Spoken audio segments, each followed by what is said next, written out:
Hey guys, today we have a Volvo 8.1 GI. It's running very oddly. It's shaking at idle and it is not making RPM. It only makes about 2800 RPM. I don't know if you can see it on this video, but the engine is quite shaky, so we're going to try to diagnose what is going on with this engine and how we can fix it. Stick around and find out what we find out.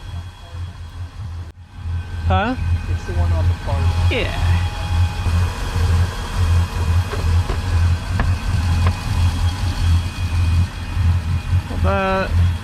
There's this. Let me check the regulator. Regulator's good. Let me see what cylinder we've got.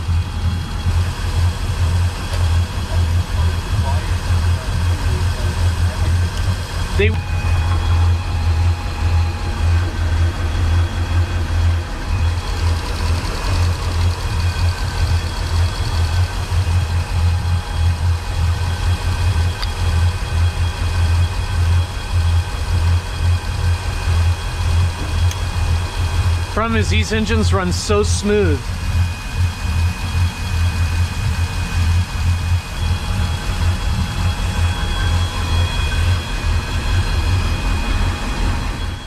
Now what I'm doing here is having my ear up to the riser and listening for all the hits on the engine.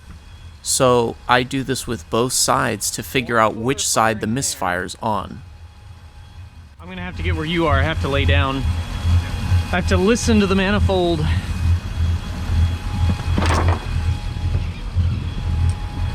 It's the only way I can tell if a 8.1's misfiring because they're so smooth.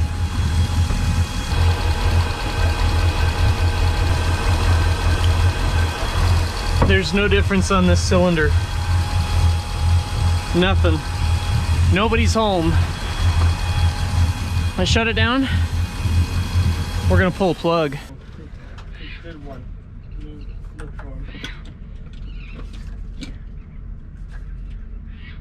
You can actually feel it on the bottom of the exhaust manifold. A little bit hotter. The one is cold and the others are hot. So it's not... Something's not happening. I don't know why yet. Okay.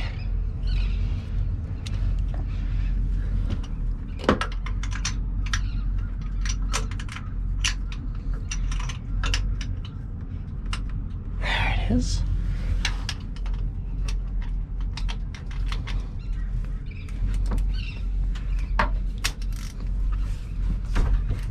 Okay.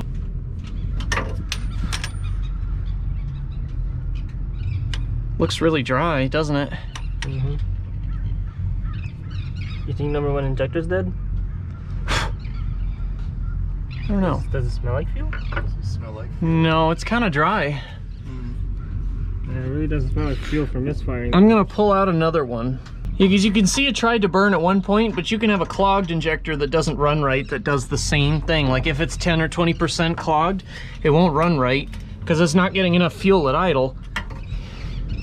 If the coil was bad, it would run a lot rougher, huh? No, it would run exactly the same like this. It would shake and shimmy. So we'll see. Oh yeah. So there's one plug. Where's the other one? Can I see? That one's the good one. That one's running. This one's running. I wonder why it's so, Black and wet. We'll take a look at this one. This one's... See how that one has very... It looks like it burned at one point, but it didn't burn a bunch. Yeah. So the issue I think we're going to have, which what I'm gonna do... Shoot. Huh? Shoot. What I think we're gonna do is I'm gonna go get a pinout and I'm gonna key on the injectors, put a fuel pressure gauge on here and blip it and see how much it goes down. These 8.1 injectors flow 42 pounds, I think they're 42 pound an hour injectors. They're big, they're really big. They can run like up to 750 horsepower. They're big injectors.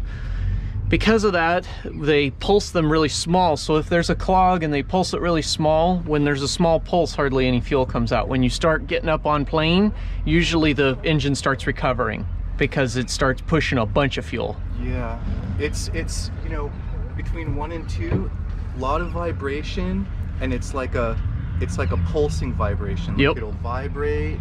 Yep. It'll surge, vibrate, surge, The vibrate, surge. engine, what it's doing is it's trying to find.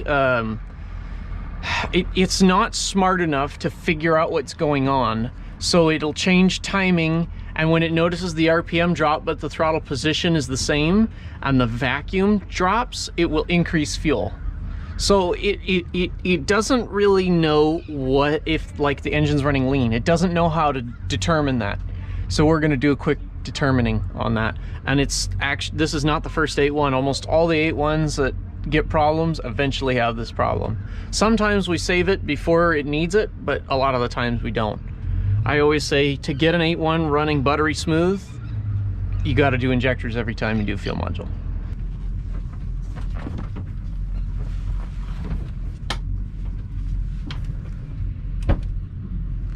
Let me know when the key on. Key on, just key on. Key on. Okay. You want me to connect your power probes to the battery? Yes. I cannot even tell. Just paint it over, huh? Yeah. Here's what we're gonna do, because I want to actually run it through. Can't you do a continuity test on the pins? You'll see here in a second. Let me pull that out. Got it. So, I'm gonna take a quick look. Pin out each one of those. See which one it is. That one right there. Okay. Can I check this one? No, this one. That one. So diagonally across from that one. Okay. So, These two. I think that is positive. So that's positive, you said? Yeah. And that's ground. Yes. Can you reverse these polarities and would it hurt anything? No. Okay. The only difference is we get all the injectors because they're all on one positive. Mm-hmm. They're on two positives actually. There's two banks, Okay. so two positives. So if I do, I should be able to do this. So if this is positive, I should be able to go here.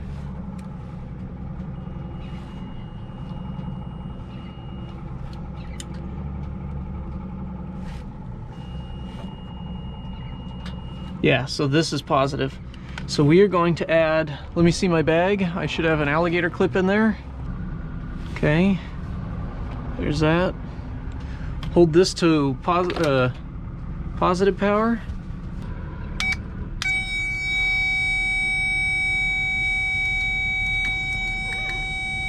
Yeah, I can hear it click.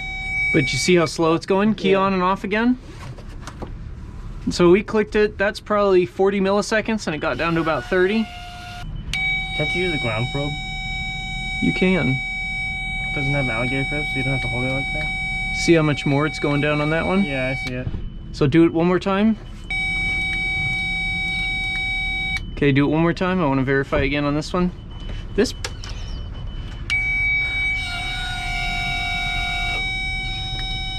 Yeah, that one goes down so much quicker. So we have a clogged injector. We can kind of see how on this one, when I drop it, it immediately goes below 40. This one does not. It takes a long time. Yeah.